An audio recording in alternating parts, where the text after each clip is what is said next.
All right, we're back live on Inappropriate Earl, and this is the first podcast after the Rowdy Roddy Piper Memorial at the Comedy Store, which was a who's who of wrestling and MMA fighting. You know, Diamond Dallas Page, Josh Barnett, UFC heavyweight champ, Mr. Piper's family. It was a great send-off to a great man, and I give that intro because today we have one of the funniest dudes I've known in the LA comedy scene. We don't see each other a lot, which is one of the few things I don't like about stand-up comedy is, you know, you get into different circuits and you lose track with funny people you like and respect. And I had no idea that he was also a big pro wrestling fan. And we reconnected. Not that we fell apart, but we, recommunicated with each other when Mr. Piper died. And he's here on Inappropriate Earl today to talk comedy, wrestling, and whatever else. Getting his braces off. Put your hands together for the one, the only, Mr. Lenny Shelton. Yo, it's me, it's Lenny. What's now, up, Earl? We met probably like 10 years ago, maybe. Oh, man, it's been that long? It's been a long time. At some shitty open mic. Right. And I always thought you were one of the funnier dudes in the room. Oh, I appreciate that. Hey, same here. I feel the same way about you, man. I agree with you. No, I'm just kidding. Just kidding. And what got you started into comedy? Because you're one of the few guests, even though we've known each other for 10 years, I don't know a lot about you. Because, at open mics or shows, you don't really get into your family, your personal background. Right. I want to spend the first few minutes. What got you into comedy? Where are you from? Well, I'm from Columbus, Ohio.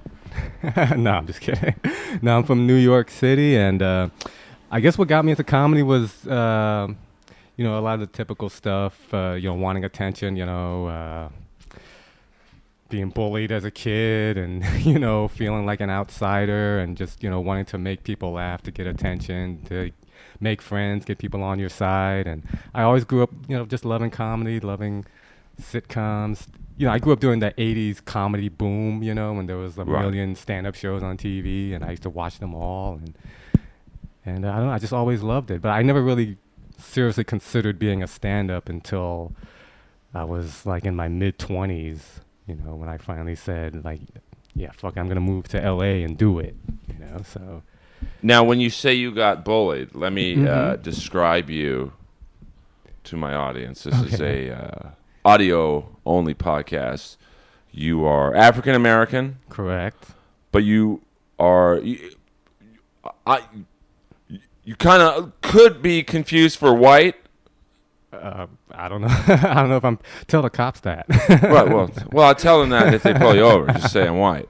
But is that where the bullying came from, or was it because you were slight of build, or... being shy. I was a shy kid. I was a shy, quiet, bookish kid, I wasn't good at sports, things like that. And I grew up in a working class neighborhood in Queens, and, everybody was into sports and, fighting and, playing ball, and I just wanted to, stay home and read. And that was the white part of you. Yeah, maybe. Actually, I'm half Asian. Maybe that's what that is. Right. No, because you're very exotic looking. I guess so. You tell me you were white. I definitely see like a little bit of Brandon Lee, Bruce Lee's kid. Oh, really? In the eyes. I guess so, yeah. I get The Rock sometimes, yeah, I could see like when he was in Nation of Domination. Yeah. Maybe a very skinny Rock I could be. Well, I saw him the other day at my gym. And, oh, really? I watched him. I was on the elliptical, and he was lifting weights, and my God, is he strong. Oh, man. Yeah, he's even more jacked than ever, right? He's in the best shape of his life right now. He's a big guy. Yeah. Very strong. 4 plates on the Smith incline bench, and he did it like it was nothing. Wow. He must have done 20 reps at 4 reps, or at 4 plates on each side, which I think is 405.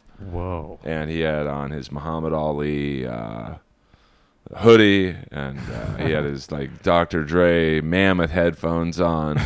Oh, And I wanted to go up to him, I mean, Yeah. you're a wrestling fan. When you see these guys, you want to, like, they're superheroes. Right, yeah. I don't want to ask him about the Fast and Furious. Or, Right, you don't ask about San Andreas. yeah, which was like the worst movie ever. Yeah. I mean, You want to ask him about Rocky Maivia. yeah, like, his dad, Rocky Johnson. Yeah. And I wanted him to fight Sting at WrestleMania, but Oh, that would have been awesome. that would be. It would have been a lot better than Triple H. But Yeah, that was bullshit. I don't want to bore people with Sting talk because he's my favorite. Hey, it's your show. Let's talk Sting. Fuck it. Well, no. But see, I listen to other people's podcasts. You got to stay abreast of the competition, and I hate it when the host talks, and like, I want to find out about you. Who's your favorite wrestler? Oh, well, you see I got my Macho Man shirt on right now. I'd have to say it's very close between Macho Man and Bret Hart. Those are my two top favorites right there of all time. Why? Because they were just so great in the ring. I mean, Bret Hart you can watch Bret Hart. He's so fluid. Like, I don't think he's ever botched. I don't think he's ever made a mistake in the ring. Everything he does is just so smooth, so fluid. But the reason why I have to give Macho Man the edge is because obviously Macho Man was a much more charismatic, a better personality, better at promos, and he was great in the ring and smooth in the ring. So I have to give Macho Man maybe a slight edge overall. Well, yeah. I mean, I always felt bad for Bret Hart because, he I guess after Hogan and when they kind of gave it to Warrior a little bit to run with it, he was the champ, and it's kind of like in that uninteresting period for WWE with like Yokozuna floating around and. Yeah, those are the dark days. The Goon and Duke the Dumpster. I think El Gigante. Yeah, oh my God. Who I loved. Really? Why he was just like his outfit. Well, he wasn't. What was he, about 7'8"? Right. I think he played for the Atlanta Hawks as a freak show. He was like 7'8", 500 pounds, but like in shape. Yeah. But skinny for. It's weird to say that someone 500 pounds is skinny, but he just. So his outfit in the WWE was they painted like a muscle leotard on him, so he looked just like this mammoth man, he was muscular. He was like Slim Goodbody. He had muscles. There's a great picture of who was it? That ECW manager, Bill Afonso. Uh-huh. Hulk Hogan and El Gigante suntanning by some pool, and they line up in order of tallness, and it's just, I mean, this guy was so massive, he made Hulk Hogan look like our height. Wow. So. He was taller than The Undertaker, right? I mean, he was. Oh, he was legit 7'8". He was. He might have been the tallest wrestler ever. Yeah. Is that why you liked him? Because he was so tall? Yeah, I like those freak show.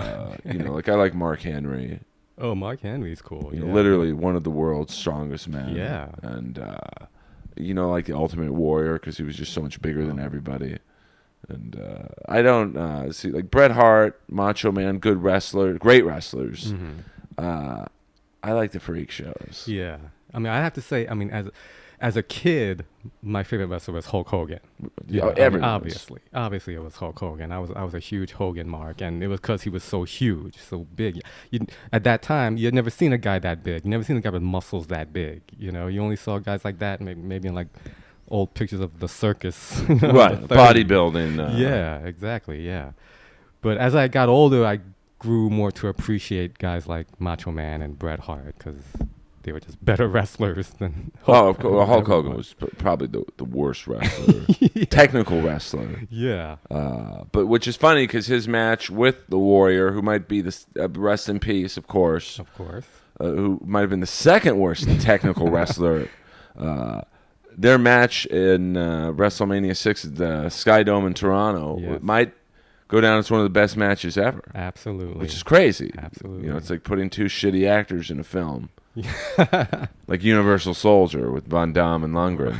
And somehow that worked. And it ended up being a great movie. Yeah, exactly. So that's now as a black man, we're going to get to this is probably the most serious subject matter ever on my podcast. How did you feel when Hulk Hogan, when that N-word tape was released of him? Did it make you automatically hate him, or do you separate real life from just liking him as a wrestler? I mean, it seriously bummed me out. It seriously kind of made me sad. I mean, especially with, it seems like in the past few months, all this shit has been going on. Dusty Rhodes died, and then, there was the shit going on with, rest in peace, Roddy Piper in Austin, and then he died, and then, yeah, it really bummed me out because I was such a huge Hulk Hogan fan when I was a kid.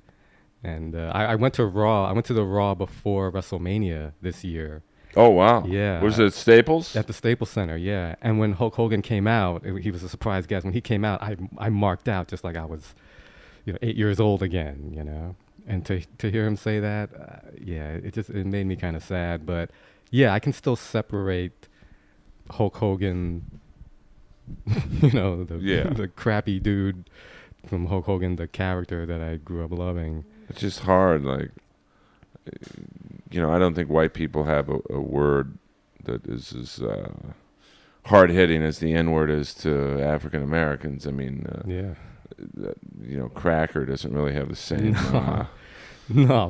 And anyway, white people invented the word cracker, by the way. Let's get that I think we straight. invented the N-word, too. Yeah, you invented all the words. Maybe a couple of my uncles. Because the first time I heard the N-word, I didn't know what it meant. So I actually said it the next day to a group full of black people, just by chance, and they're like, "Don't ever say that word." Yeah. I'm like, "Why not?" So, but this was the '70s, so it's a different, different scene. But right. it's hard. Like, I can't watch any of his videos anymore on YouTube because it's like every time he says the word "brother," I know what word he really wanted to use. Or saying I can't watch Lethal Weapon anymore because Mel Gibson. It's like. When he looks at Danny Glover, I'm like, I know what you're thinking now. Yeah, I can't watch No Holds Barred anymore. Yeah, I mean, because I know when he looks at Zeus, he's like, how am I working with this fucking... it just kind of sucks. Yeah. Not that I looked up to Hulk Hogan for life purpose, but, these guys are like superheroes. Yeah. I grew up worshiping Hulk Hogan. Yeah, I mean, I'm 46, so, I grew up like when he was in his absolute prime, and I think there's a thing with white people from the South where they're able to separate, like Hulk Hogan can be friends with Mr. T and Dennis Rodman and Kamala and whatever, and he can say, yeah, these are my friends, but still have that other side of his brain where he's like, they're, Yeah, that's tough. Poor Kamala, boy. I did a joke last night at the Piper Memorial because I had to host it, and it was pretty sad.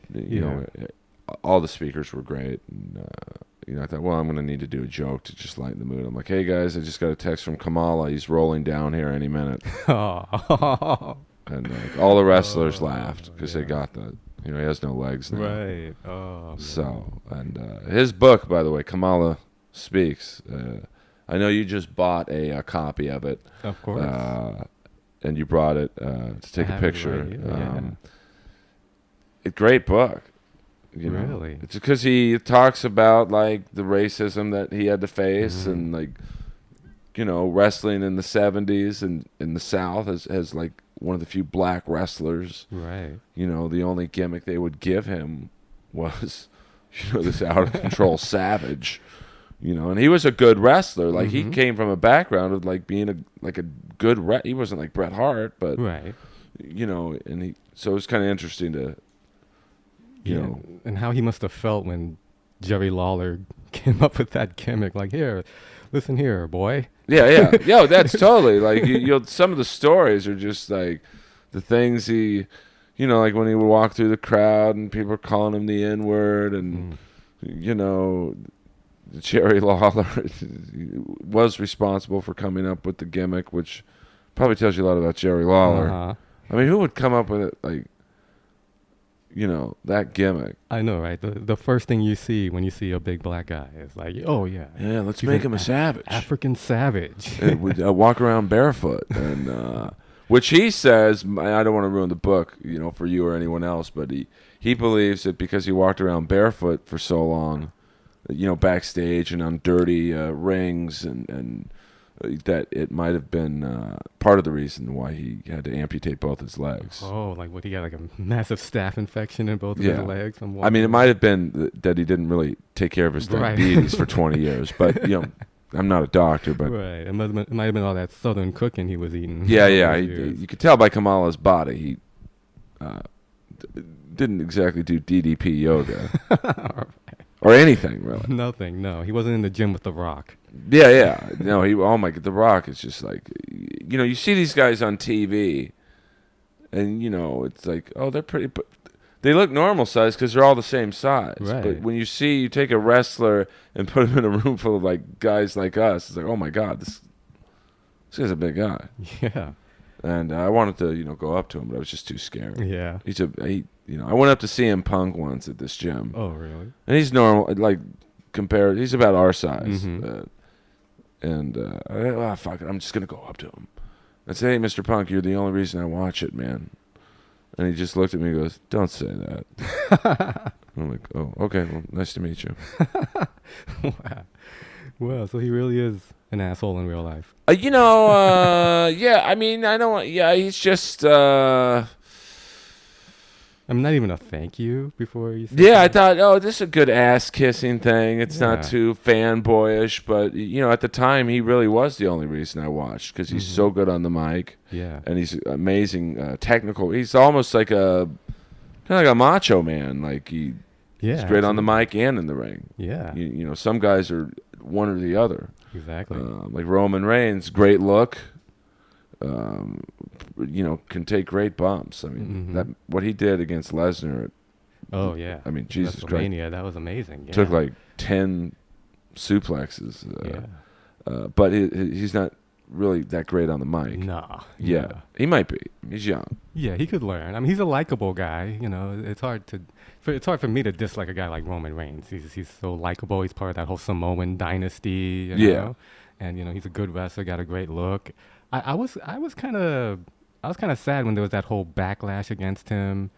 Yeah. After the Royal Rumble, and The Rock tried to save him, and they were booing The Rock even. Yeah, I mean, it's bad when they bring The Rock in to save you and they're booing The Rock, who's like probably the most beloved wrestler, at least of the last 20 years. And mainstream, he's probably the number one mainstream wrestler. Like, Hogan had a couple 15 minutes of fame type things with mainstream, but his movies were so fucking bad. And then that TV show he did on TBS, Thunder. Oh my God, Is it Thunder in Paradise? Yeah. Oh my God, that made Fabio's show Acapulco Heat. Seem like All in the Family in the first 2 seasons. But he's young, so I remember when The Rock first came on the scene. He wasn't like, you wouldn't think this guy's going to be the biggest actor in the world, or wrestler. But I try and watch. Do you watch you went to Raw, but do you watch every week? I do. I watch every week. I just started watching again last year. I got back into it. I hadn't watched for a long time, for like 10 years. I was totally out of it. And then last year, like I was kind of going through kind of like a midlife crisis, you could kind of call it. How old are you? I'm 37. Try being 46. Yeah, I don't know. Maybe I don't have long to live. I don't know. You're looking at your future. Great. A bitter, broken down comic in shorts. Wait, Earl, you live in a nice place. I wouldn't mind a future like this. Well, I mean, it's okay. I mean, there's worse conditions to live in, but I mean, I try and, you're a young dude, 37. You look. If you told me you were 27, I'd go, okay. Yeah, that's the only benefit. That's one benefit to being black. You look younger. Well, you do. I mean, Keith David last night at the. Was Keith David there? He looked young. Yeah. I mean, and Keith David, for those of you. I know some of my listeners aren't wrestling fans, but you know Keith David. He's like that stereotypical actor where you're like, I know this guy, but I don't know his name. and he was in one of the great movies by a wrestler, They Live. Absolutely. And he got up on stage and told the story of his infamous fight scene. Right, yeah. Which was an incredibly long fight scene. Right. And They Live with him and Mr. Piper. And it was great to see him. And, you could play in your mid-20s. Oh, well, thanks. Got a full head of hair. Yeah. Your teeth are stellar. Now they are. Yeah, but that's all good. Yeah. I wore braces for like 4 or 5 years myself. Oh, yeah? And, I had some jacked up teeth. I was an ugly kid, so, bad skin, bad teeth. I mean, you talk about bullying. But, thank God the internet wasn't around when we were like... Oh, man. Can you imagine? I mean, I can't imagine what teens go through today with YouTube comments. And I know. Can you imagine, like, if our bullying was broadcasted to the world? Like, literally broadcasted to the world? I mean... Do you have stand-up clips on YouTube? I do, yeah. And like, do you ever read the comments? Yeah, I haven't gotten any like really negative comments yet, like this guy sucks or anything like that. I have. I'm wondering, the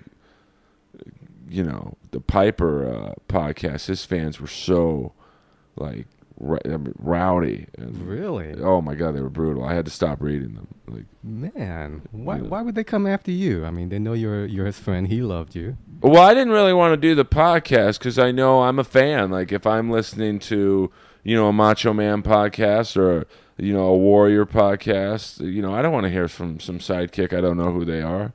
So I got the gist of the anger. But, Mr. Piper was like, hey, I told him, listen, I don't want to really do it. People just want to hear from you, man. You're a legend. He's like, no, I love you, man. And I'm like, all right. Like, this guy sucks. I hope this guy dies. And, just the private tweets I get still are just really?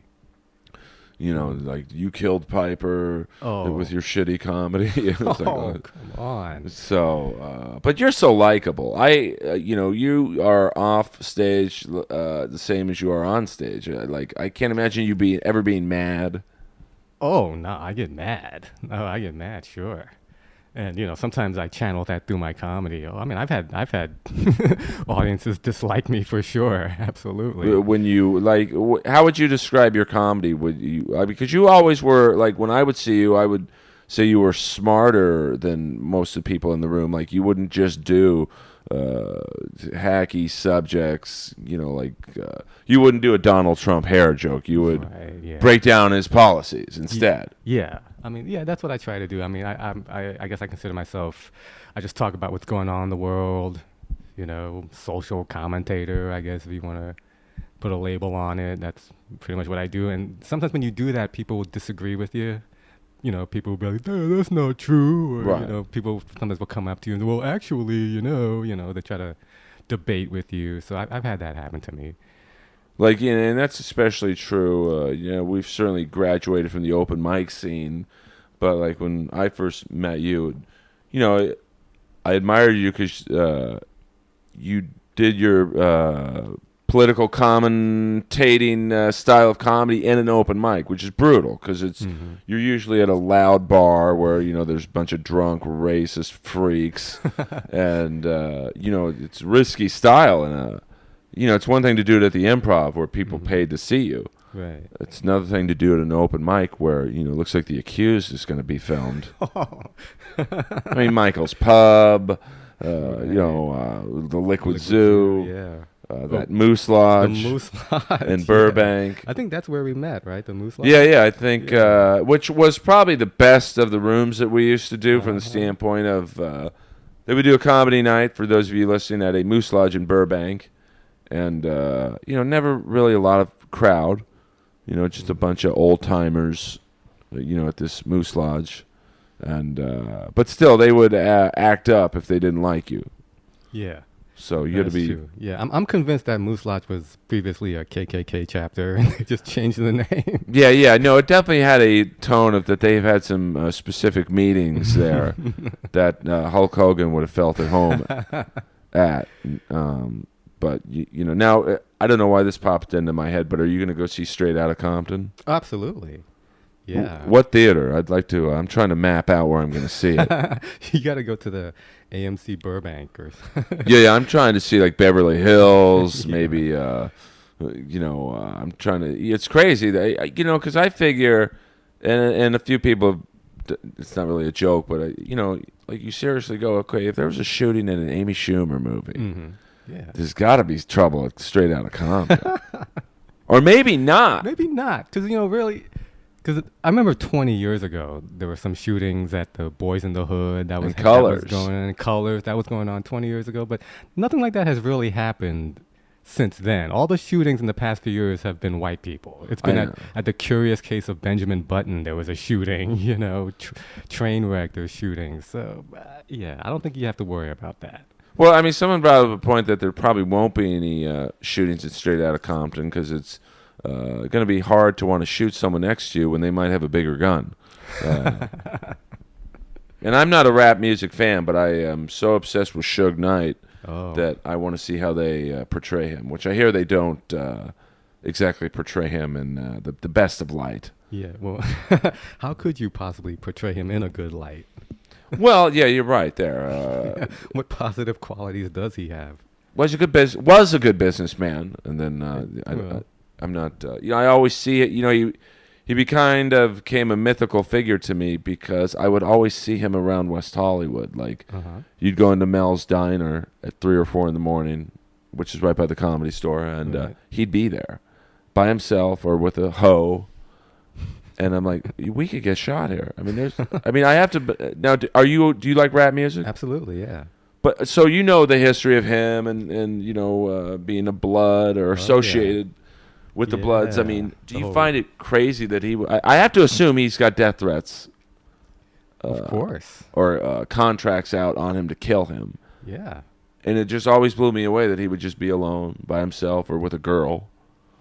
And seem to, at least on the surface, not have a worry in the world about getting killed. Yeah, I mean, and he almost got killed that night with Tupac. He got grazed in the head by bullets, and he just came away with it like nothing. You would think he would put on some extra security or not go out in public that much, but yeah, he just doesn't give a fuck. He's just like, you gonna get me? Come get me, motherfucker. Yeah, and that's I'm just blown. I wouldn't leave the house. Yeah.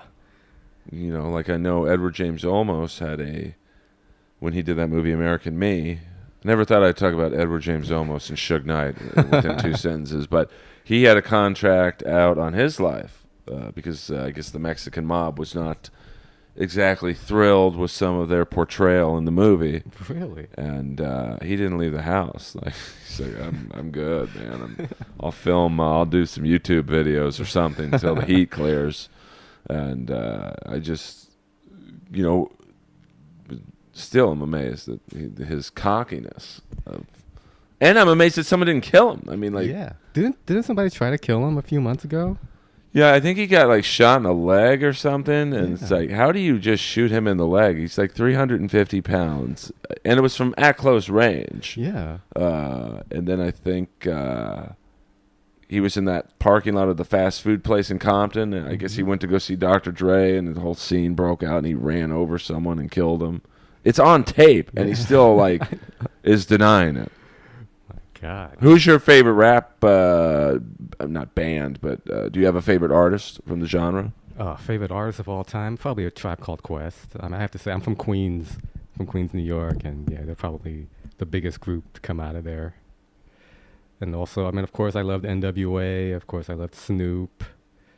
And, I'm mainly an East Coast guy. Nas is another guy I love. So, you growing up in New York, what was their legitimacy to East Coast, West Coast? Did you not like West Coast bands, or not bands, but rap artists because they were from the West Coast, or was there really did people pick sides in terms of? Oh, yeah, absolutely. Oh yeah, it was pretty intense. But in the East Coast, people still liked Dre and Snoop. You couldn't not like them. They were just so great. I think it was more of Tupac kind of stoked the fire more, right? That whole East Coast West Coast thing, because he was going after Biggie directly, and Biggie was the king of New York at that time. So yeah, it got real serious. Tupac got shot when he was in New York, and whenever New York rappers came to the West Coast, they have to have extra security on them. Even do you remember Third Base? I checked out after the Fat Boys. Third Base, they were a white rap group from Queens. And how did they go over? They were pretty popular on the East Coast. They were pretty popular, but they did a song where they made fun of Hammer. And what people didn't know was Hammer was associated with some gangs. I don't know which gang, the Bloods or Crip. He was pretty, deep in it. And when Third Base came to L.A., they had to have extra security with them because Hammer was going to have them killed. You wouldn't think the guy in the parachute pants. Yeah, you wouldn't think. Yeah, they thought they could fuck with Hammer because he had the parachute pants and he was, kind of corny, but it was a big mistake. I mean, I'm just now I love the Fat Boys. Yeah. And I think they were, I'm a big 80s metal guy, the Poisons, the Rats, the Motley Crues, and like a lot of those bands and the individual musicians don't get the credit I think they deserve because they're dressed like drag queens or C.C. DeVille, the guitar player from Poison, he's a classically trained guitar player. Mm-hmm. But, he kind of sold out, dyed his hair platinum blonde, right? Pink guitars, and he's never been really taken seriously. Right, he's kind of goofy in interviews. Yeah, and he was always coked out of his mind. Yeah. Do you think the Fat Boys suffered from that? I think they're actual rapping. I mean, I'm not an aficionado like you are, but mm-hmm. Do you think the Fat Boys weren't taken seriously because it was because they're fat, and literally one, I don't know if they did this on purpose, but there was one kind of fat one. Mm-hmm. Biz Markie was pretty fat, and then the human beatbox was just Mark Henry style. Right. Yeah. No, actually, Biz Markie wasn't in the Fat Boys. Wait, it was the human beatbox, right? And there was a guy named Cool Rock Ski, and then there was Prince Markie D. That's fine. The rap fan. The two that listen to this show. I'm sorry to say that Biz, because I know the Piper fans jumped on me when I got one date wrong about SummerSlam, and Disorderlies. Maybe one of the Disorderlies. Absolutely, a classic. I mean, I always wondered what. Who was the old actor who was in that movie? Ralph Bellamy. Right. My God. You're man. Yeah, I was trading places, and I wondered what that phone call must have been like. His agent, hey Ralph, you're a legendary actor, one of the greatest actors. If you just judge it based on your body of work, we got a movie about you. These three obese black rappers. Want to do it? Okay, what is a rapper? Yeah, what's a black person? What's a black rapper? And just the visual of him walking on the set that first day, meeting those guys, and I'm sure they had their bitches around, and their music was probably playing in their trailer, and he's like, "What the fuck is this?" Or maybe he was trying to be nice. Maybe the first thing he said was "I know Eddie Murphy. Do you guys know Eddie Murphy? I know one of you guys." Yeah. And Charlie Murphy. Yeah, I just, that video they did with Chubby Checker, the twist. Oh, my God. Wonder what Chubby Checker thought. Who the hell are they? Here's a legendary black artist. What about the video they did with the Beach Boys? Do you remember that? Oh, my God. What was it? Wait.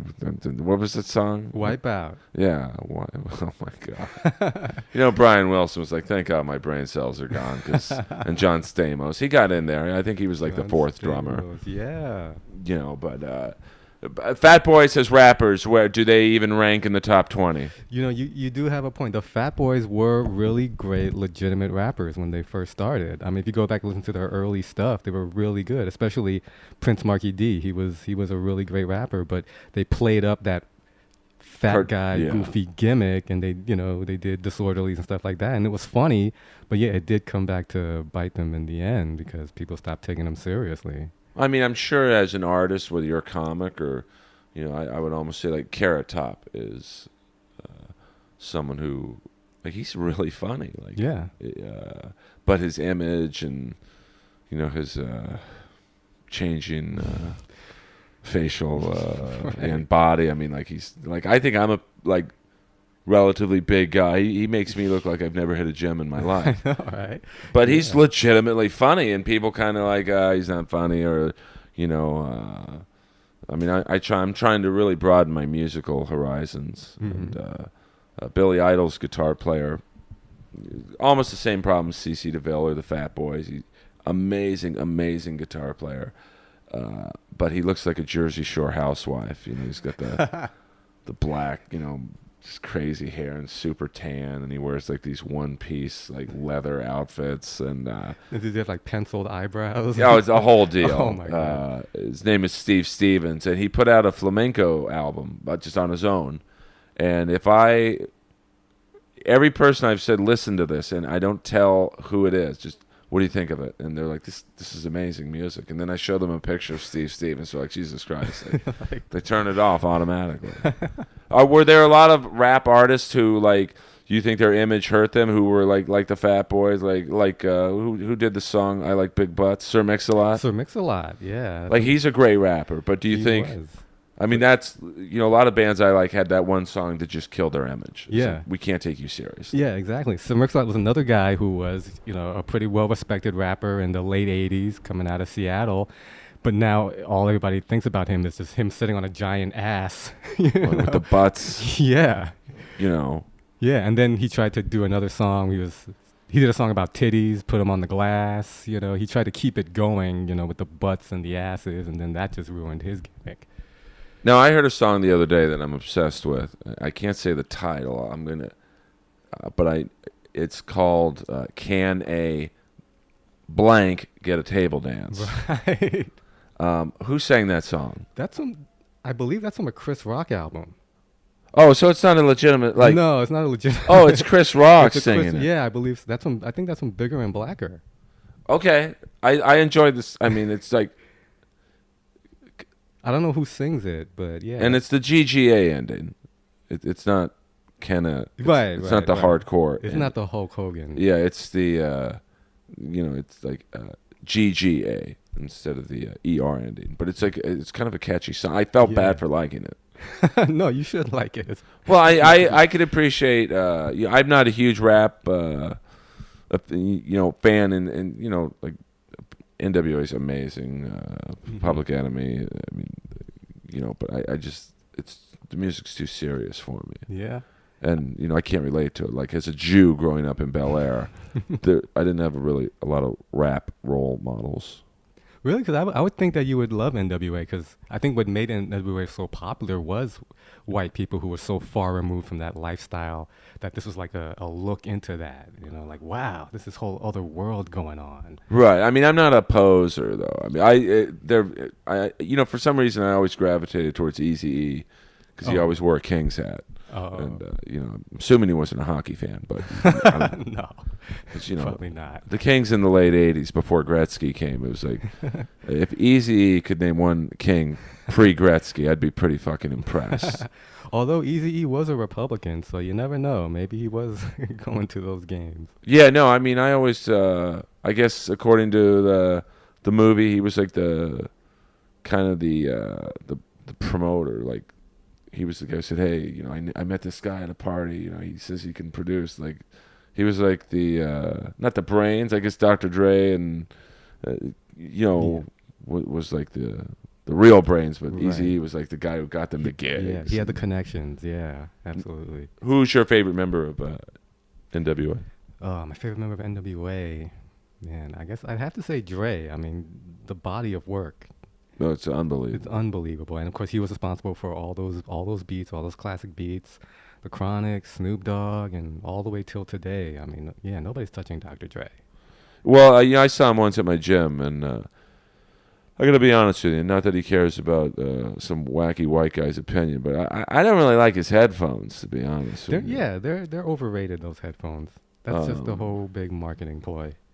Yeah, no, I mean, you'd think that.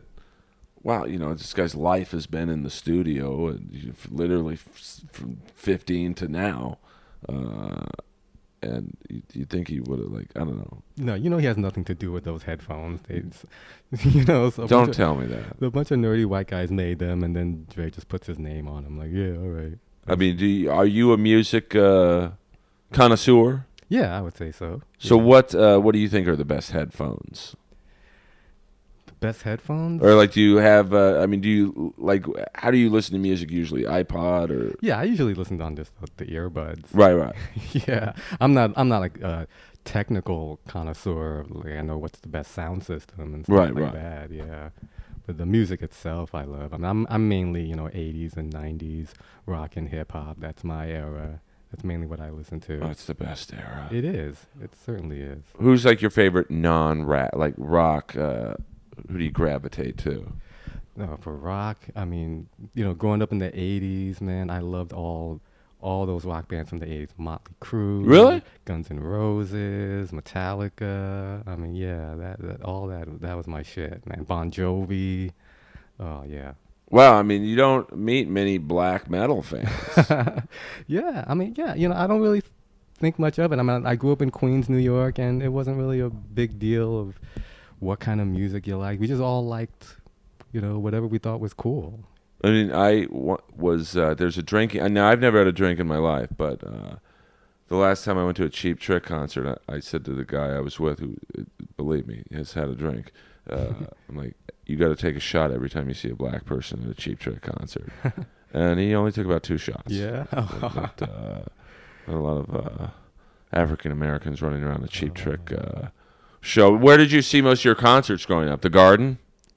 No, I didn't go to, getting back to the wrestling thing, I never got to go to a live event when I was a kid. Really? Yeah, because my mom would not take me to the Garden. I mean, for those of you who don't remember, if you ever watch a 80s wrestling show at the Garden, it's a madhouse. There's garbage everywhere. People are throwing beer.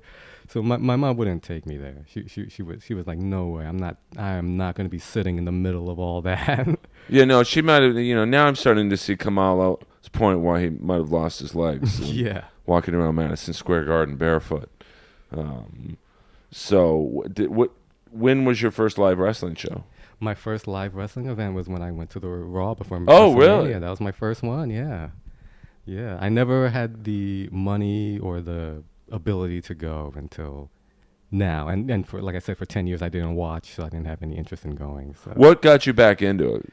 So like I was saying before, I was kind of having sort of a midlife crisis. It was more I was working this job that I hated, and every day I would come home feeling like shit. So I would do this thing where, this might sound kind of sick, but I would do this thing where every day I would come home and I would pretend like I came home from school. And I would go on Netflix and I'd watch G.I. Joe and Transformers and just shit from the 80s that I grew up watching, just to kind of take me back to when I was a kid. And then I saw on Netflix they had No Holds Barred. And I had never seen No Holds Barred. As much of a Hogan mark as I had never seen it, because even as a kid, I knew that movie was going to suck. It looked like shit. No, it's awful. I mean, Zeus was awful, so, and it just came and went. But I was like, wow, I never saw No Holds Barred before, and I loved wrestling when I was a kid, so let me watch this. So I watched it, and it was as horrible as I thought it would be, but it actually kind of re-sparked my interest into watching wrestling again, because I remember, like, yeah, I used to love these guys when I was a kid. Yeah, no, I mean, No Holds Barred was brutal. Yeah, it's not even like a fun, bad movie to watch. It's just bad. But some of the actors in there were like, I still seen, today, like the main bad guy, the tall, kind of white TV executive. Oh, yeah, yeah. I see him in a lot of things, and it's like, he's a legitimate, like, serious actor, and I just, I believe his name is Kurt Fuller. Yeah. Yeah. And I used to work at a gym in Santa Monica called Sports Connection, and it's where the John Travolta movie Perfect was filmed. And so it was kind of like people like Kurt Fuller would work out there, and I walked up to him one day, I'm like, hey man, you are No Holds Barred. And here's a guy who's been in probably 100 films, TV shows, probably won Broadway awards for acting, and he just looked at me like, I know. So yeah, it was a paycheck. What could I do? Yeah, I guess, comics, we take some pretty wacky gigs. What's like the craziest gig you've ever done? The craziest gig I've ever done. Yeah. Let me get you some water. For those of you who don't know, in my house right now, it's fucking hot. Boiling. No, it's boiling in here. Me and Lenny are both sweating. Yeah. It's like, I feel right now like I'm in the Sudan with Abdullah the Butcher. Yeah. Or we're in Africa with Akeem. Yeah. Oh my God, we must get into Akeem because I have an obsession with him. We're gonna get into some wacky angles that the WWE put some of their wrestlers through, and I just love how they fired Hulk Hogan for being racist. Right. And the WWE might be the most racist company on earth. I mean, look at like Akeem. You turn this white guy into some jive-talking soul man. Akeem is my number one, the wrestler that I hate the most out of any wrestler. I hate Akeem. That whole gimmick. The thing that pisses me off most about Akeem is that whole, like, this motion, Right. like the swimming motion that no black person has ever done. But for some reason, when I guess white people make fun of black people, they do this swimming thing with their arms. And Vince McMahon taught him to do that. Vince McMahon was like, okay, here's what you do.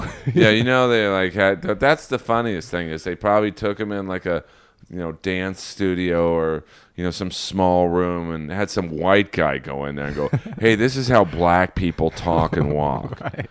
And he did that, my brother. And he had the kufi on. And my God. I actually tried to buy that on eBay once. I wanted to for the memorial last time. I'm like, what if I walked out as Akeem? And, but I'm going to get you some more water. This is a real professional podcast here. Yes, please. So I'm going to lead you into this question where I can walk away from the mic for a hot second. And if you hear something in the background, it's the ice machine. I try and be professional, but you guys, this is episode 75. This ain't the most professionally produced podcast, but I'm doing the best I can. If you want me to do a better job, you just PayPal me eastskakel@aol.com and send Daddy some money. And I probably won't spend it on the podcast, but I'll buy some more wrestling T-shirts. So, Lenny, what is the craziest gig in all your years of stand-up?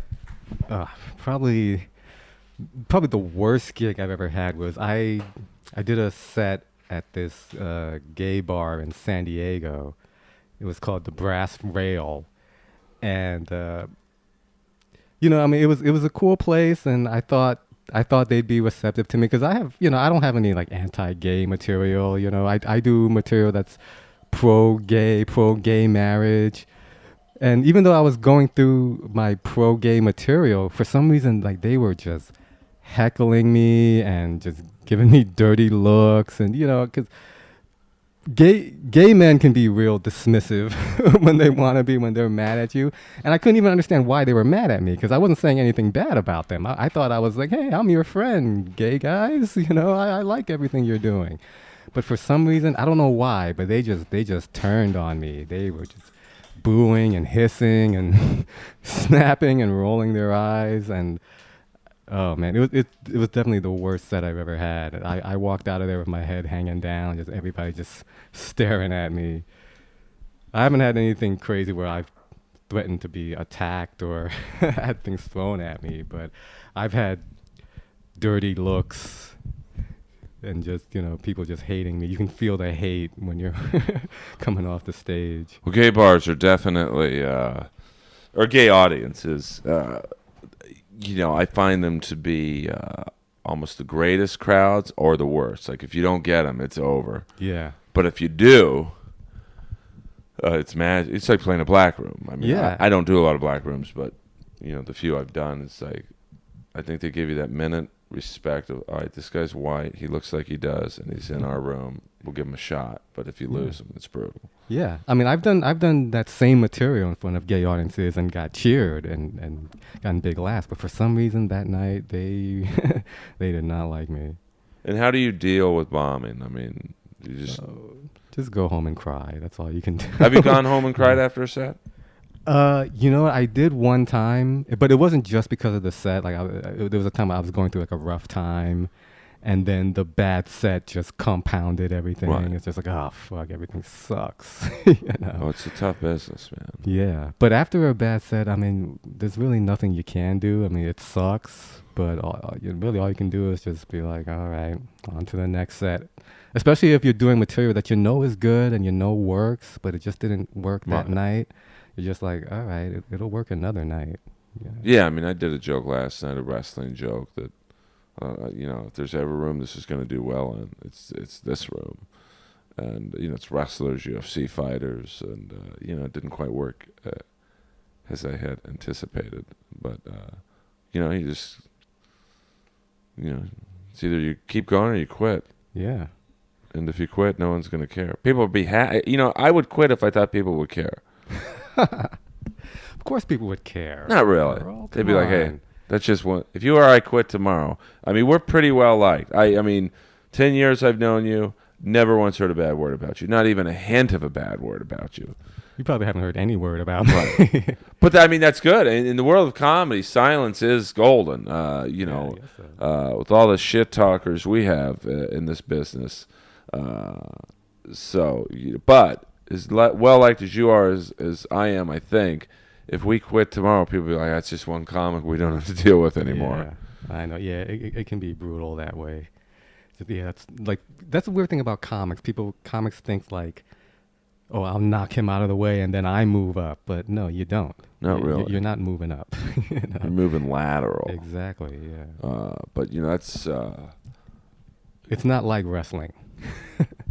But it is, though, I think. And I was talking with Josh Barnett last night, and he's kind of a hybrid wrestler, UFC fighter. He does the announcing for All Japan Pro Wrestling, which is where AJ Styles is now wrestling. Yeah. And, but at one point he was the UFC heavyweight champion. He was basically saying that stand-up and wrestling are very similar. It's a lot of traveling, a lot of alone time, a lot of if you're a bad wrestler, you can't blame it on anyone but you. That's and true. same thing with comedy. And like if you're in a band and you suck, you could blame the drummer. Right. But I think the difference is that in wrestling, you can knock people out and move up and keep your spot. Right. We've seen wrestlers do it. I mean, Hulk Hogan based his whole career on it. Yeah.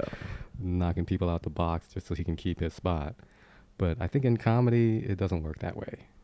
I mean, comedy's a weird, I come from like playing hockey, not professionally, just it's like the only non-comedy thing I do. And it's like the way it is in hockey. It's like, well, Earl, you've got the hardest shot on the team. You get to play the power play. But if hockey were run like comedy, it would be like, well, Earl, you got the hardest shot on the team, but Johnny's dad is an equipment manufacturer, so we get free gear. So Johnny's going to play over you. And that's probably the only thing I don't like about comedy. It's like it's not necessarily based on your... Like, you should be a lot more famous than you are. You're just... I agree. Yeah, you're a funny dude. You're likable. You're very, very hardworking. But then I see some open micer selling out, doing, say, Last Comic Standing, on the blooper reel because he wore a fruit basket on his head. And he gets better gigs than you or I. Yeah. But I think that's one thing. When I got into comedy, that's one thing that I really had to come to terms with before I got in it. I was like, okay, I know I might do this for 10, 20 years and not really get to where I want to be, but I'm going to do it anyway because I want to, Right. because I need to. So, I came to terms with that before I got into it. So I think maybe that's why it doesn't piss me off that much when I see like the comics you were talking about who go on Last Comic Standing and they're headlining, because I know that happens. Right. No, it's frustrating. Yeah, it's frustrating, but you know what happens. And then there are other comics you can look to who have done it for 10, 20 years, and then they finally do get up there.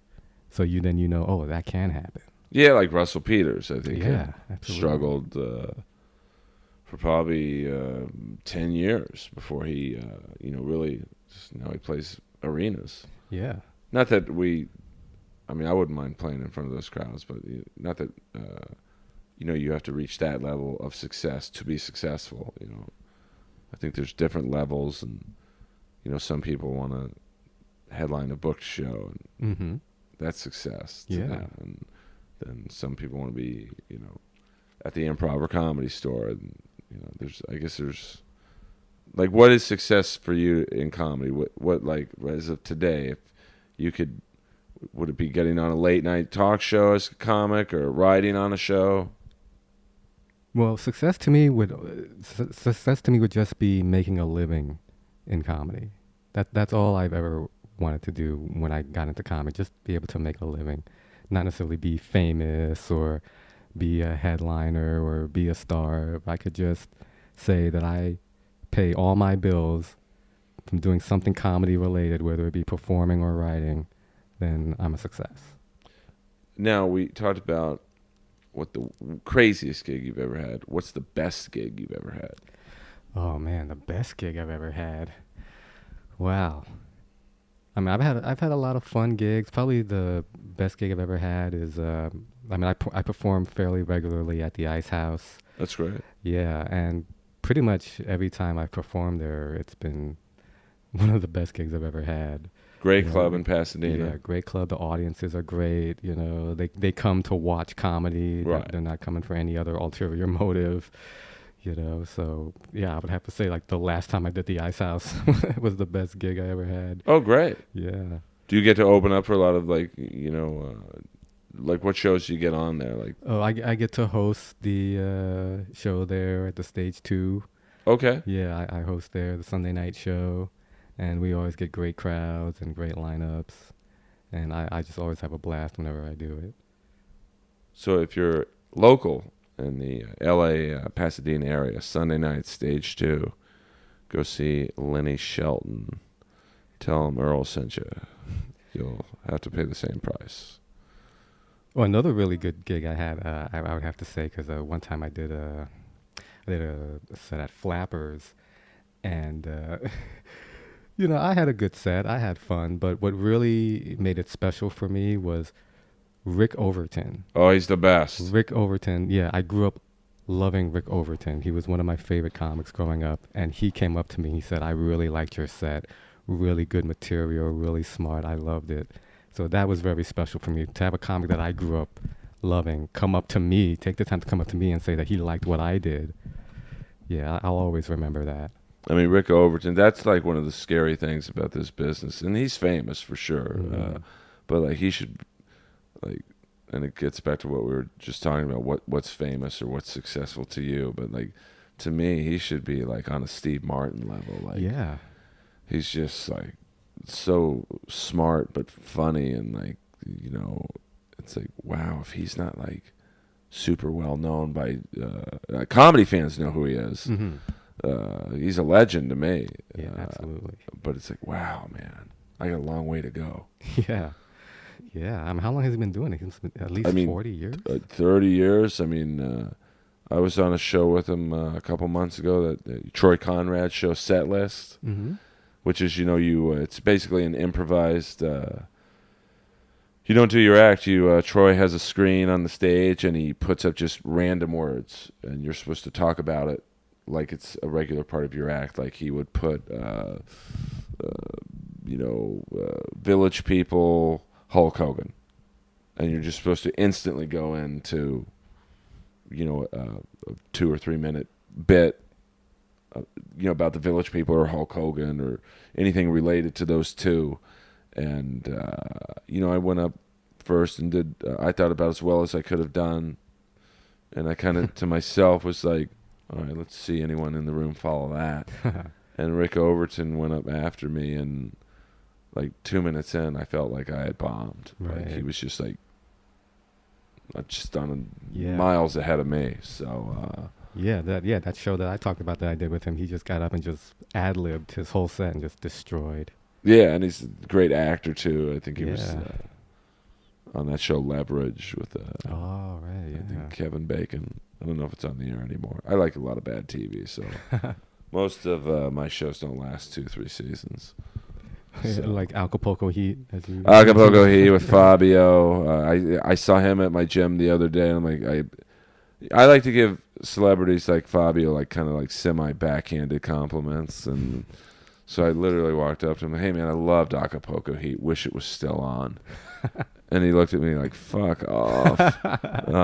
It's like I saw Cindy Crawford once at the Valet at some restaurant, and so she looked over at me like, all right, I know you know who I am, just say whatever you want to say. And I'm like, hey, I loved you in Fair Game. Same look, like, you beat it, pal. So, To Fabio, should have said, I can't believe it's not still on. Yeah, well, I can't, Fabio. It was horrible acting. But probably my best was when I saw Pee-wee from Porky's. Pee-wee from Porky's. The great Dan Monahan. And I saw him at the DMV with his wife and kids, and I walked up to him, and he saw me coming. He's like, dude, I'm with my kids. I don't want to talk about it. Like, have you ever had like a wacky celebrity like interaction? You know what? See, the thing with me with celebrities, I mean, and actually this kind of relates to the great Roddy Piper. When I see a celebrity, I don't like to bother them. I really don't. Like when I would see Roddy Piper, I'd be like, you know what? He's heard it all before. I'm just gonna leave him alone. I'm not gonna go up to him and say all the typical stuff that he's heard a million times. So when I see a celebrity, if they happen to be like right next to me, I'll just be like, hey, what's up? How you doing? I actually try to have like a regular conversation with them. See, I'm the opposite. You and I would be a good Thelma and Louise type. Right. You're so nice, and I'm like, I'll go up to him. We'll be like a good cop, bad cop to every celebrity that comes into the Comedy Store.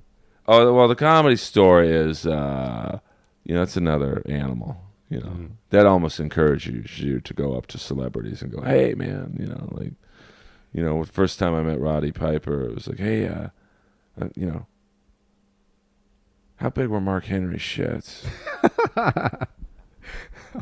And he literally told me, and then he went into like a 30-minute story on Mark Henry. Wait a minute. So is this a thing where all the wrestlers see Mark Henry shits?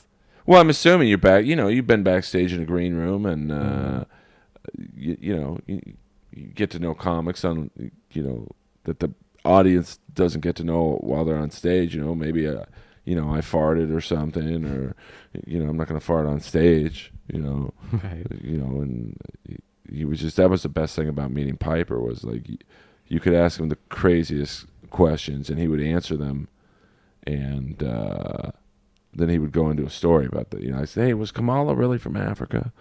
And he's like, no, I think Jim was from South Carolina. I'm like, who the hell's Jim? He's like, his name's Jim Harris. I'm like, oh.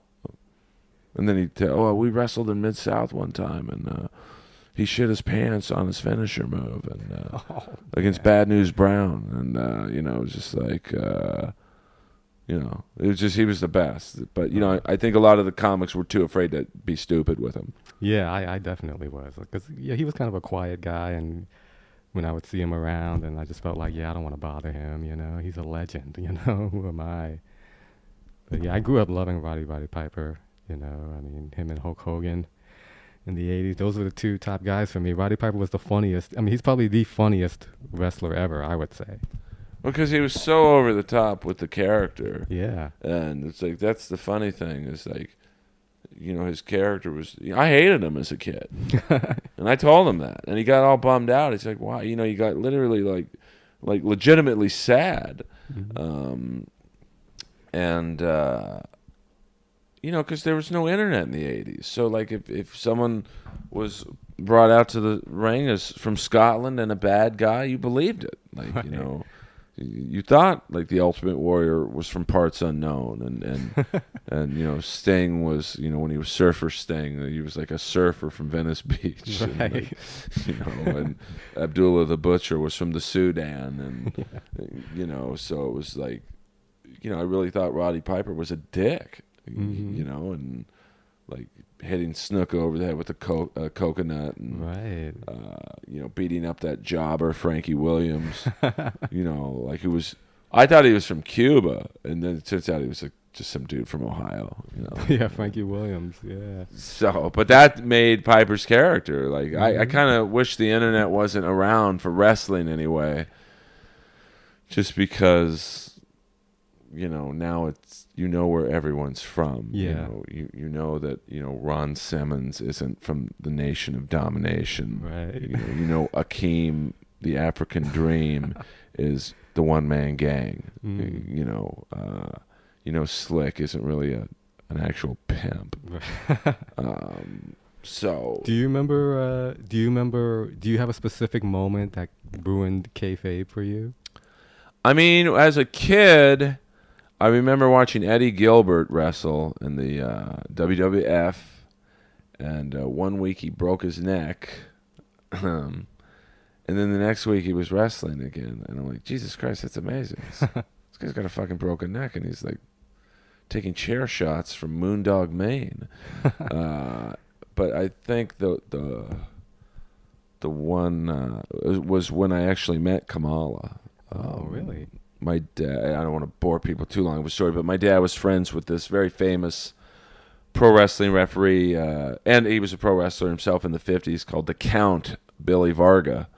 And he got us backstage at the Olympic Auditorium, and my dad kind of left me alone backstage at a WWF event, which tells you the upbringing I had. That if I had a kid, the last thing I would do is just let him walk around a WWE wrestling event backstage. And I saw Kamala dressed in khaki pants and like a Izod shirt, and he was talking to Kimchi, but Kimchi had his mask off, so it was just like some white dude. Right.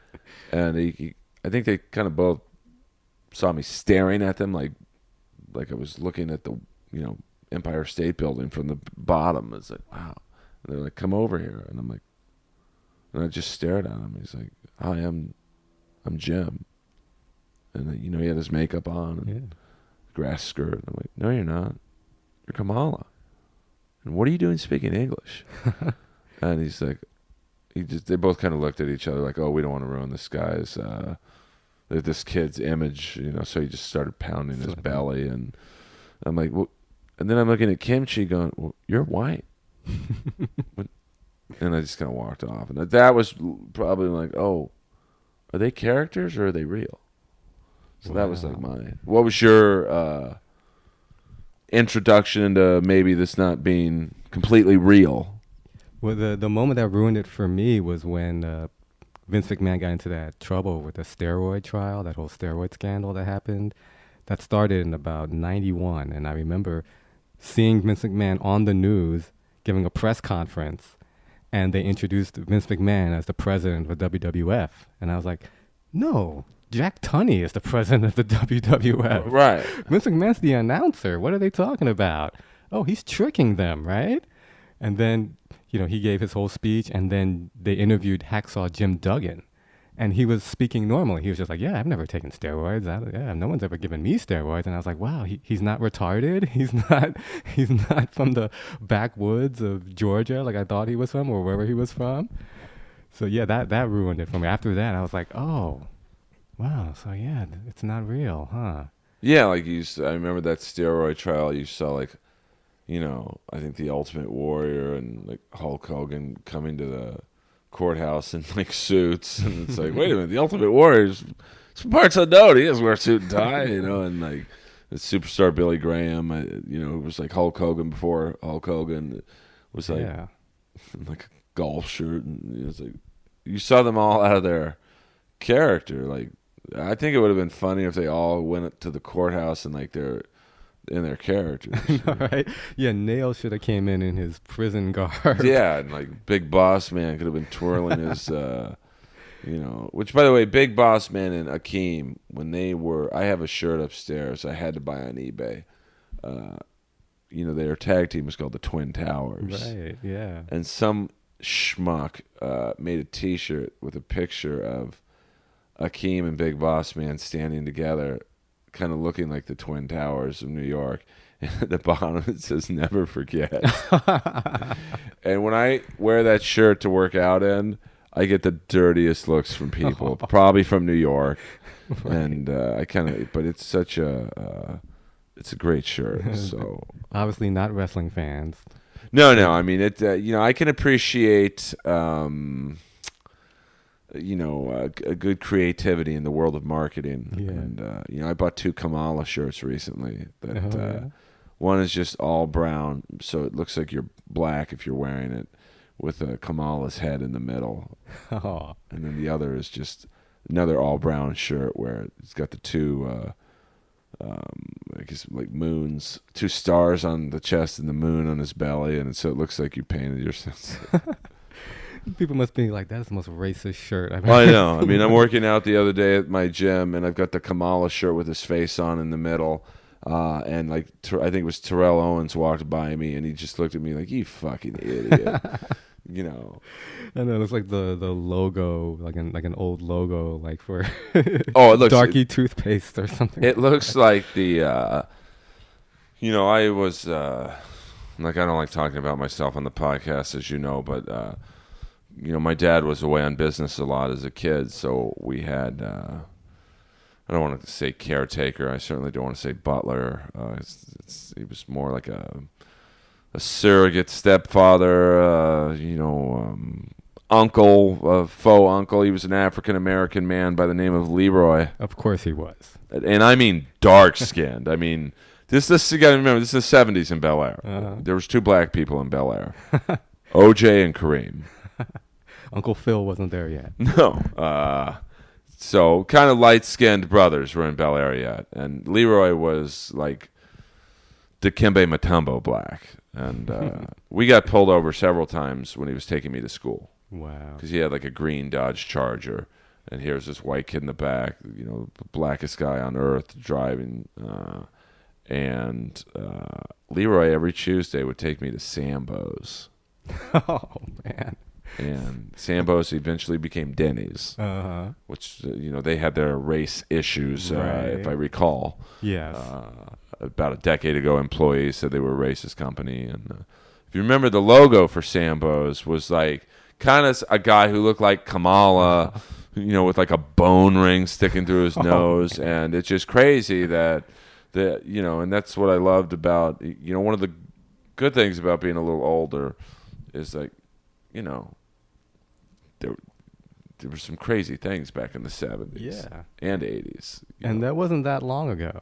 It wasn't like it was 100 years ago. You would think, Jesus Christ, that restaurant named Sambo's, and with like the most racist like logo, and or a show like All in the Family, which they would say the N-word. Yeah. Not a lot, but enough where that was only when there was 3 networks: CBS, NBC, ABC. So yeah, Fred Sanford used to say the N-word all the time. Yeah, Sanford and Son. Like I remember the episode of All in the Family when Cleavon Little, the sheriff from Blazing Saddles, was robbing the Bunker's house, and I think Archie called the house, and Cleavon Little picked up, and Archie Bunker's like, "Who's this?" And he's like, "This is the robbing your house right now." And it's like, I was like 8 years old. I'm like, "It's just CBS. What's that word mean, Dad?" He's like, "Oh, you don't want to know." So, did you have that was my show as a kid, All in the Family. That when people ask me like who my favorite comic is, I say Archie Bunker because he was such a buffoon. Did you have like a TV show you gravitated to as a kid? You know what? As a kid, this is a show that isn't mentioned a lot, but this show meant a lot to me as a kid. Benson. Oh, the great Robert Guillaume. Robert Guillaume. And what I loved about Benson was he was a black man in a world full of white people, and he didn't take no shit from any of them. Right. Like he would tell he worked for the governor, and he would tell the governor off. Right. He'd be a smart ass to the governor.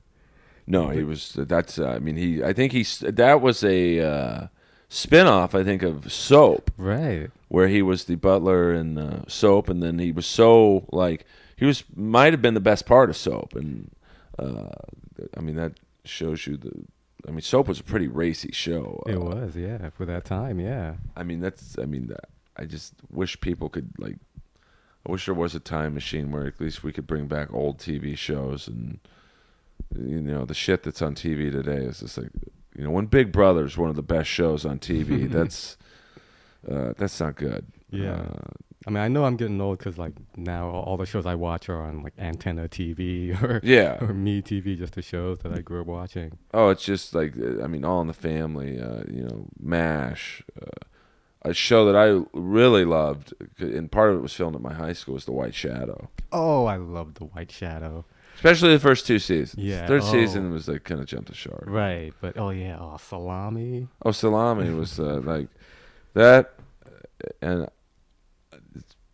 I think one of my favorite lines in TV history is when the coach took them to the country club to play golf, and they get out of the Hotel California, which was Salami's car, the shitty convertible, and Coolidge gets out of the car next to him wearing knickers, and Salami goes, "Hey, nice knickers, cool." And Coolidge looks at him and goes, "What'd you call me?" And it's just like that kind of writing, just that subtle, like, just that.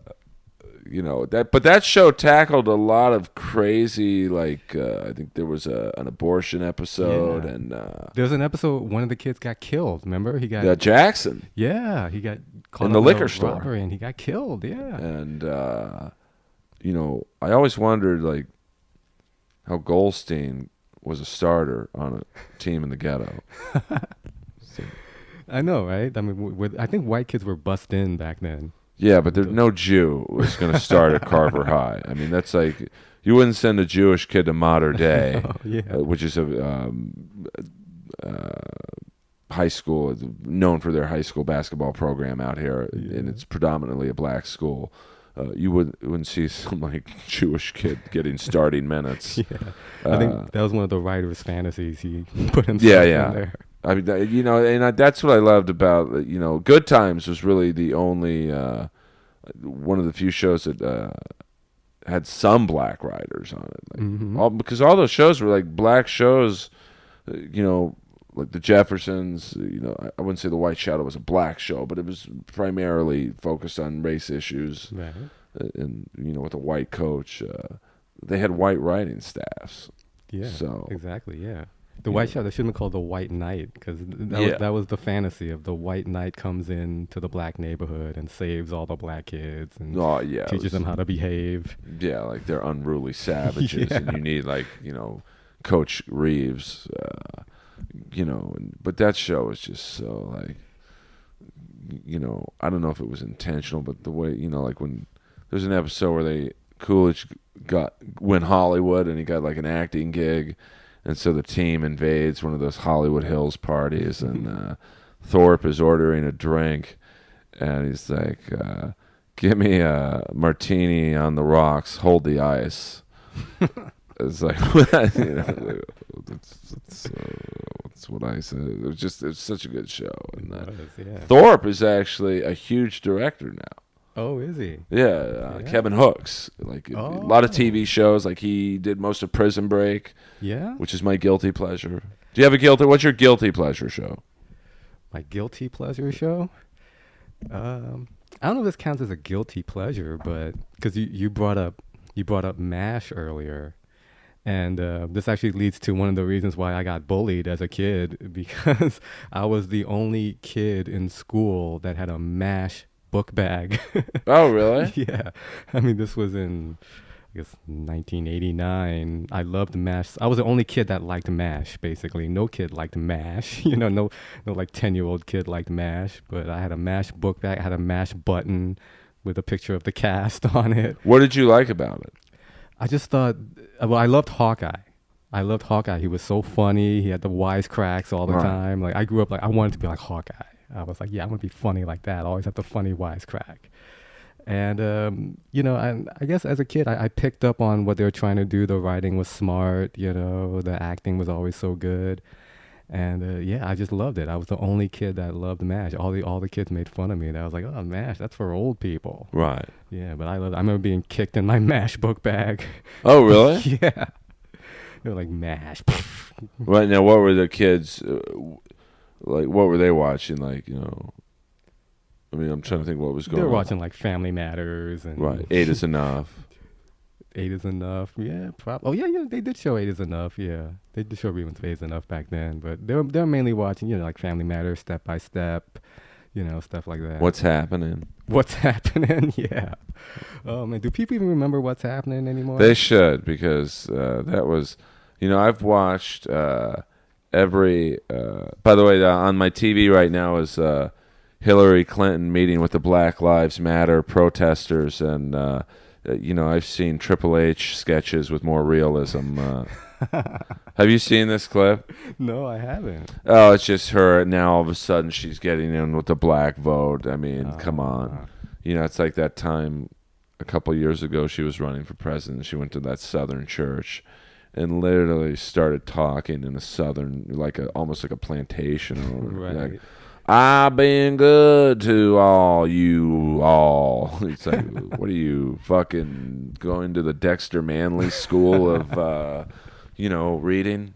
Did she start doing the arm swimming motion? Yeah, I mean, my brothers. Probably my favorite Akeem moment is if you YouTube this. He was wrestling Big John Studd, and Akeem was a big guy. Yeah. But Big John Studd was bigger, and so they do this hand strength test. And Big John Studd puts his hand up to this challenge me. We're going to do the hand strength test. And Akeem put his hand in the air and didn't come close to getting to Big John Studd's hand. So he does he does the wave thing and moonwalks backwards, and it's so funny. It's like I don't know if I'd say it's racist, but it's like, I don't think Akeem has really moonwalked a lot in his life. Oh my God! The most racist thing ever shown on. One of the most racist things ever shown on TV, probably in general ever, is the vignette where One Man Gang became Akeem. You know what I'm talking about? It is maybe the greatest, the humor in it. I think most of it was unintentional. When Gene Okerlund. Yeah, Gene Okerlund, he's in deepest, darkest Africa, which is obviously supposed to be... New York. Yeah, I'm supposed to be Harlem, right? And there's literally black people in African savage makeup. With Chuck Taylor. Yeah. Oh, my God. Oh, my God. Obviously a Vince McMahon creation. Must have... Oh, of course. I mean, and just, what did Gene Okerlund say? At one point he walks over to the Savages and he's like, oh, guess who's not coming to dinner? Oh. Just like, which is what we were talking about earlier. It's like so crazy to me that the WWE fired Hogan for being racist. It's like, I would think that would have gotten him a promotion in your company. All right. Like, look at, you name a racial stereotype wrestler and I'll name one. Like, I'll start off with Junkyard Dog. Oh, absolutely. Black man in the ring with a dog collar on all fours. Like, this is how blacks are portrayed by Vince McMahon. Yeah. And for me, I have to say, the Wild Samoans. When I remember as a kid seeing a vignette of the Wild Samoans eating raw fish out of the river. And up until I was in my late teens, I thought that's what all Samoans were. Like, they were just crazy wild savages who eat raw fish out of the river. Yeah, it's I mean, we could go on. We could literally have another podcast talking about racial, and Kamala, some, crazy maniac, Abdullah the Butcher. Yeah, some Fuji. bloodthirsty, I tell you, that line Piper said to Mr. T is like, Roddy, I love you. I love you to death.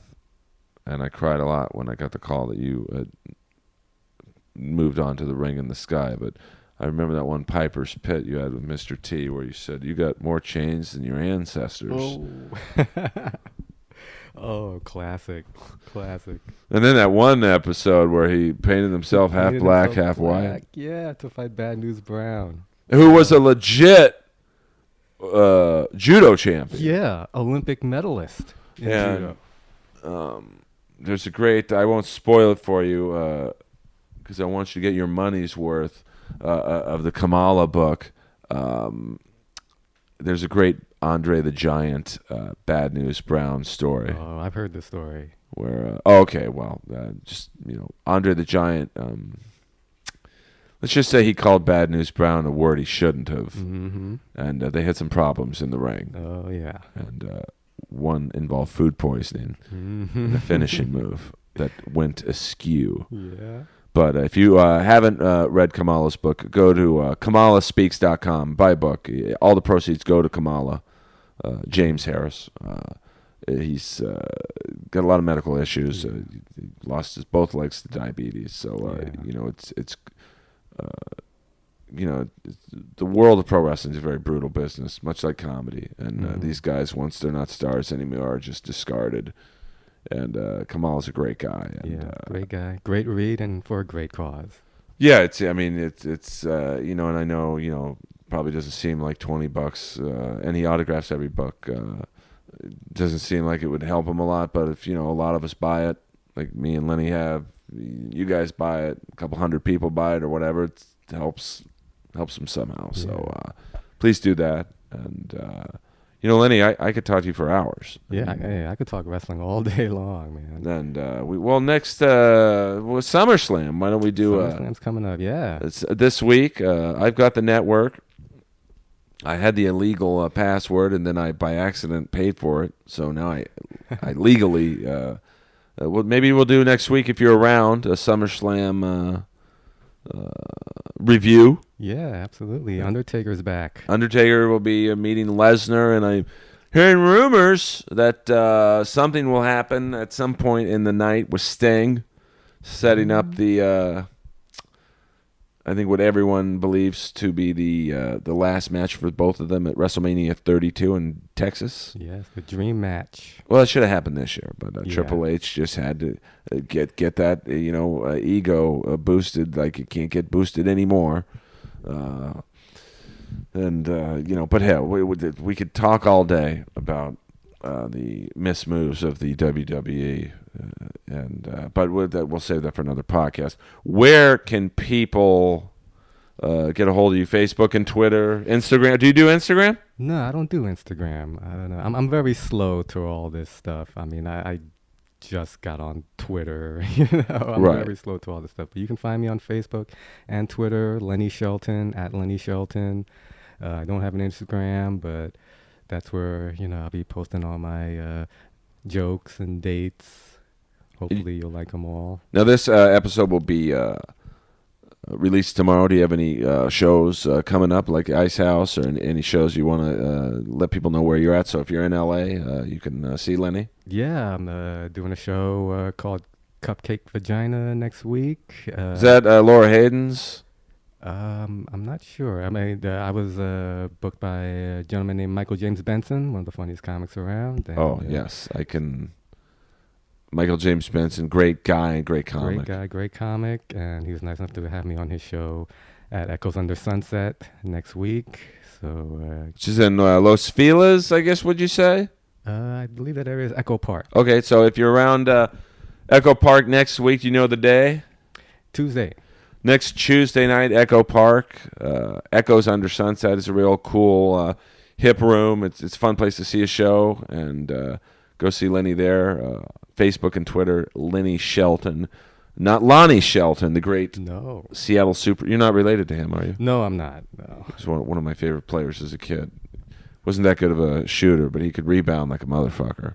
And, Lenny Shelton's a great comic. You're going to be hearing a lot of things from him. He'll be back. We'll do some wrestling podcasts. And we didn't even, we could talk music, comedy, wrestling. But my goal, Lenny, is to have people go, I want to hear more. Well, guess what? If you want to hear more, you got to tune in again. We don't just shoot our wad on one shot anymore, anyway. Hopefully next time you'll have some air conditioning in here. Oh, fuck, I'm sorry. I mean, let me tell you something. I'm sweating.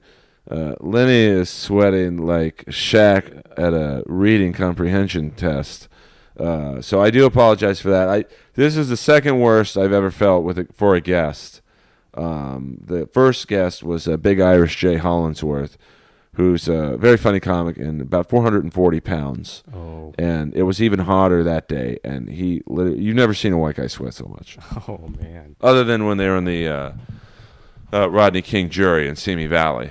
Hello, that's a nice. I thought it'd end on a racial joke, but Lenny Shelton's a great guy, so please get to be a fan of his.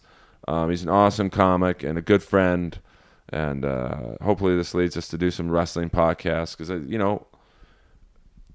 that's probably the number one request is do a show about SummerSlam or so wrestling fans are the best. You guys have been very good to me the last couple months and supportive with the passing of Roddy, and he was a good dude and he loved all you guys, so that's why he did the podcast. If you don't think other outside entities were responsible for him not doing the podcast anymore, think again. I don't think I have to say who or what for you marks listening. Boy, it sure is cold in here. I think I'll go to Austin, Texas and warm up. Thank you guys for listening. This is episode 75, Lenny Shelton, Inappropriate Earl. We're on iTunes and SoundCloud. Please leave a review on iTunes. It helps get us featured higher up in the charts. And SoundCloud helps us, get the numbers up. And coming next week, possibly, I met him at the Roddy Piper Memorial last night. Richard Tyson, who you might know as Buddy Revell from 3 O'Clock High, and the bad guy in Kindergarten Cop with Schwarzenegger. He's got a great Magic Johnson shoe story, I'm told. So thank you guys very much. Lenny Shelton in the house. He'll be back. Thanks for having me. Lenny, thank you for sweating your ass off doing this. Always good to see you, Earl, and rest in peace, Roddy Piper.